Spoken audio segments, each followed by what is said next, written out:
Let me ask you something. You've heard the story. A garden, a couple, a choice that changed everything. But here's the question almost nobody stops to ask. What happened after? Not the garden, not the fruit, not the serpent. What happened to two human beings who were handed the world and then had it taken away? Think about it for a second. Adam and Eve didn't just lose a home, they lost the only world they had ever known.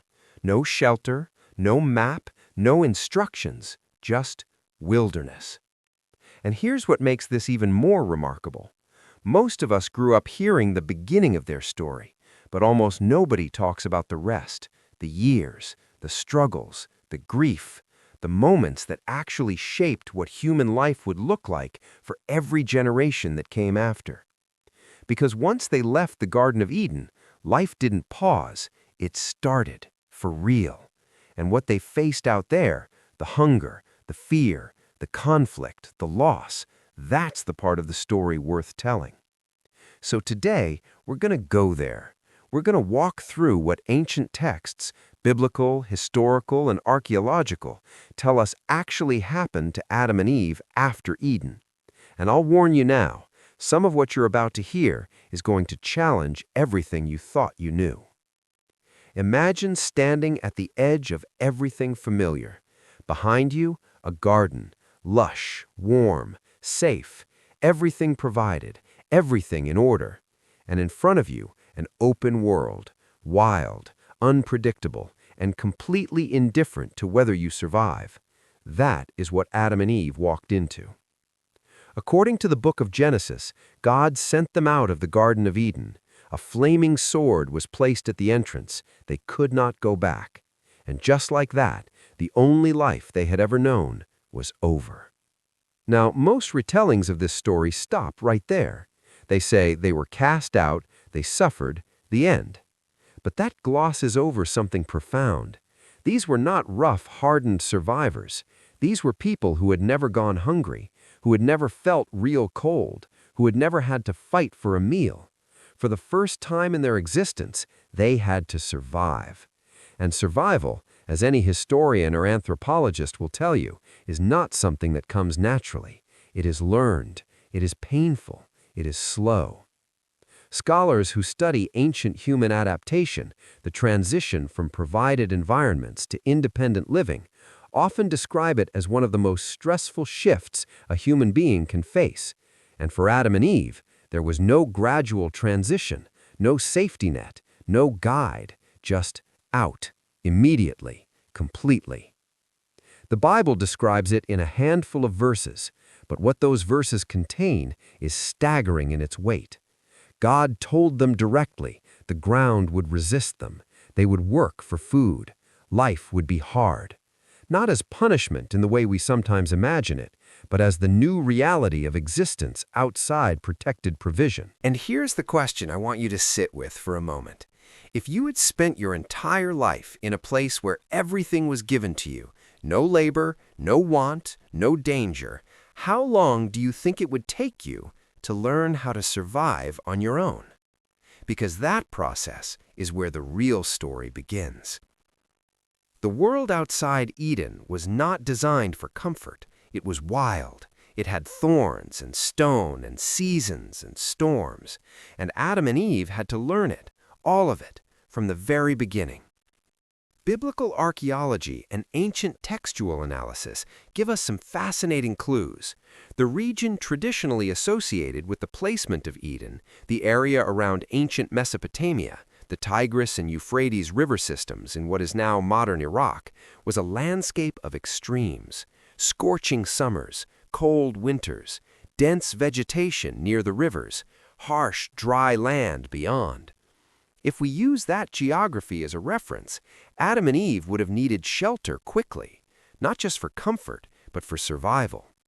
Ancient cave usage and early human shelter patterns, studied extensively by archaeologists, show that early peoples often used natural formations, caves, cliff overhangs, dense tree cover as their first protection. It is entirely reasonable that Adam and Eve did the same. And then there was food, no longer freely provided. They had to identify what was safe to eat, what was poisonous, what needed to be cooked, what could be stored. This kind of knowledge, what we call subsistence knowledge, does not arrive immediately. It is built through trial and sometimes very costly error. Everything that feels completely normal to us today, knowing which plants are edible, knowing how to find fresh water, knowing how to stay warm, was completely new to them. Think about what that means. Every single day brought a problem they had never faced before. And here is something that doesn't get talked about enough: the psychological weight of that. Scholars studying ancient resilience and adaptation point out that prolonged uncertainty, not knowing whether you will eat tomorrow, not knowing whether your shelter will hold, produces a level of mental strain that reshapes a person. It hardens them, it focuses them, and it forces creativity in ways that a life of comfort never could. Adam and Eve, by necessity, would have become extraordinarily resourceful. They had no choice. The question that I find most fascinating here, and I'd love to hear your thoughts in the comments, is this: if they truly had no teacher, no elder, no one to show them the way, where did they learn? Was it instinct? Was it observation of animals? Was it gradual, painful discovery? Because the answer to that question says something deep about what it means to be human. At some point after leaving Eden, Adam and Eve began to build something, a family. The Bible records that they had children, first Cain, then Abel. And in the story of those two sons, we see something that would echo through all of human history: conflict. Now, I want to be careful here because most people already know what happens between Cain and Abel. But what I want to focus on is why it happened and what it tells us about the world Adam and Eve were building. Abel kept flocks. Cain worked the ground. Both brought offerings. Abel's was accepted. Cain's was not. And Cain was angry. Now, here is where it gets historically and psychologically fascinating. This is the first recorded instance of sibling rivalry, of perceived favoritism, of bitterness over recognition, and it happened in a family of 4, with no outside influence, no competing social groups, no corrupt institutions, no bad influences from outside, just 4 people, and already conflict. What does that tell us? It tells us that conflict is not something civilization created. It is something civilization inherited. The first family didn't just bring life into the world.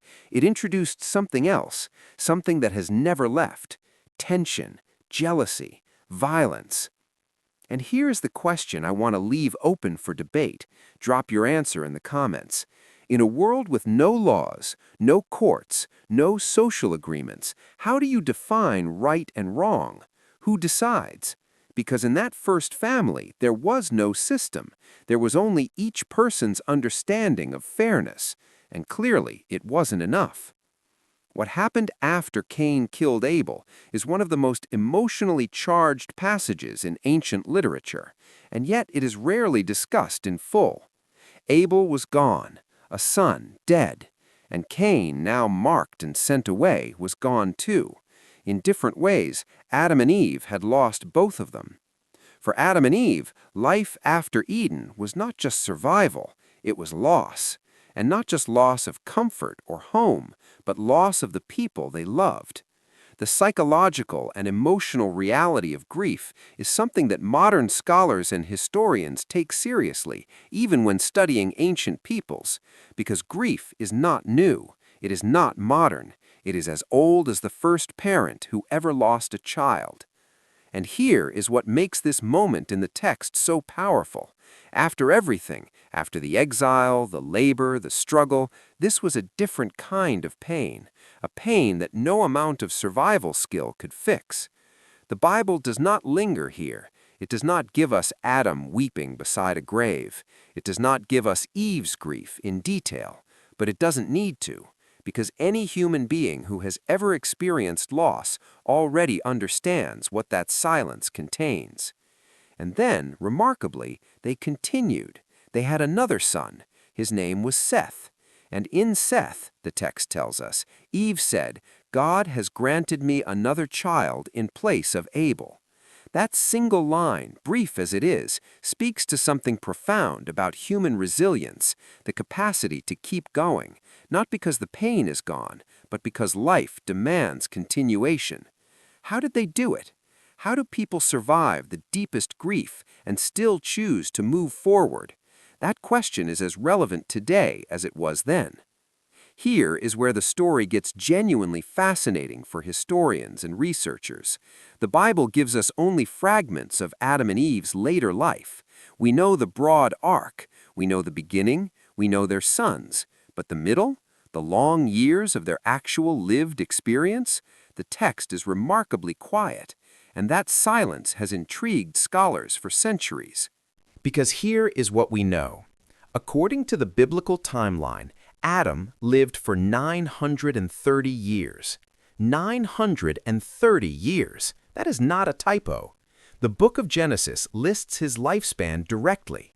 And in all of those years, the text gives us only moments, fragments, puzzle pieces. So what filled that time? Here is where things get historically interesting. There are ancient texts that are not part of the standard biblical canon, meaning they were not included in the Bible most people read today, but they were considered significant by many early Jewish and Christian communities. The Book of Jubilees, for example, is an ancient Jewish text that expands on the early chapters of Genesis. It provides additional details about Adam and Eve's life, including specific timelines, names of daughters, and descriptions of their movements. The life of Adam and Eve, also known as the Apocalypse of Moses, is another ancient text that attempts to fill in the gaps. It describes dramatic scenes not found in the canonical Bible: Adam's illness in old age, Eve's journey to find help, prayers and reflections from both of them about what they had lost and what they hoped for. Other ancient writings tried to fill in the gaps, but not everyone accepted them, and that's important context. These are not fringe conspiracy documents. They are legitimate ancient texts studied seriously by archaeologists, theologians, and historians. They were simply not included in the final canonized Bible for complex historical and theological reasons that scholars still debate today. But they raise a question worth considering. If these texts preserve details that were once widely accepted, how much of Adam and Eve's story have we actually been missing? And this is the part I'd love to hear your perspective on. Comment below. Do you think the excluded writings about Adam and Eve are worth taking seriously? Or do you believe the canonical text contains everything we need? Let's talk about something that doesn't get nearly enough attention. The lifespans recorded in Genesis are extraordinary. Adam, 930 years. Seth, 912 years. Enosh, 905 years. These are the figures given in the text, and they raise profound questions. Historians and biblical scholars have debated these numbers for a very long time. Some take them literally. Some interpret them as ancient calendar systems, where years were counted differently than they are today. Some connect them to ancient Mesopotamian records, the Sumerian king lists, for example, which also record extraordinarily long reigns for early rulers. What is interesting from a historical standpoint is that long lifespans for primordial ancestors appear across multiple ancient cultures, not just in the Hebrew tradition. This parallel, the idea that the earliest humans lived dramatically longer than we do, is something scholars find worth examining as a consistent pattern in early human storytelling and record-keeping. But here is what those long lifespans imply if we take them at their value. Adam and Eve did not just live through a few generations.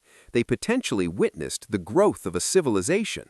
They saw grandchildren and great-grandchildren and beyond. They became not just parents, but the root of a growing human network. They didn't just survive, they became the beginning of human history. And here is the question that stops me every time I think about it. If you lived for 900 years, watching your descendants multiply, watching the world change, carrying the memory of Eden and the knowledge of what was lost, how would that change you? What would you become? Step back for a moment. Look at the full picture. Two people, exiled from the only home they knew, forced to learn survival from nothing, building a family in a world without roads, without cities, without laws, facing grief, conflict, and loss with no framework to help them understand it, and continuing anyway. What they built, or rather what they began, became everything. Labor, family structure, grief, resilience, the idea that actions have consequences, the understanding that relationships require maintenance, the knowledge that survival is earned, not given. Everything we experience today began with life outside Eden, not inside it. Think about what that means. Everything noble about human civilization, art, agriculture, community, science, care for the dying, every single one of those things emerged from people who were learning to cope with a world that didn't cater to them. Ancient historians and anthropologists who study the earliest human communities consistently find the same theme. Difficulty drives innovation. Scarcity creates strategy. Loss teaches compassion. That is not a coincidence. That is a pattern. And Adam and Eve, whether you approach their story as literal history, as allegory, or as ancient cultural memory, represent the archetype of that pattern, the ones who lost everything familiar and built something new. Here is a question worth sitting with, and genuinely, I'd love your answer in the comments. If Adam and Eve had never left Eden, if that moment of change had never happened, do you think humanity as we know it would even exist? We started this video with a simple question: what happened to Adam and Eve after Eden? And what we found is not a simple answer. We found two people learning survival with no guide, building a family in a broken world, facing the first conflict, the first grief, the first loss, living, according to the texts, for centuries, watching humanity grow from nothing, and becoming, across generations, the ancestors of every human story ever told. The story didn't end when they left Eden, it only began. And maybe that's the most important thing to take from all of this. We tend to think of Eden as the point of the story, the golden moment, the peak. But the texts, canonical and otherwise, suggest something different. They suggest that the real meaning of Adam and Eve's story is not about the garden they lost. It is about what they did with everything that came after: the labor, the love, the grief, the persistence. And maybe that's the part of the story that resonates most deeply, not because it's ancient, but because it's familiar.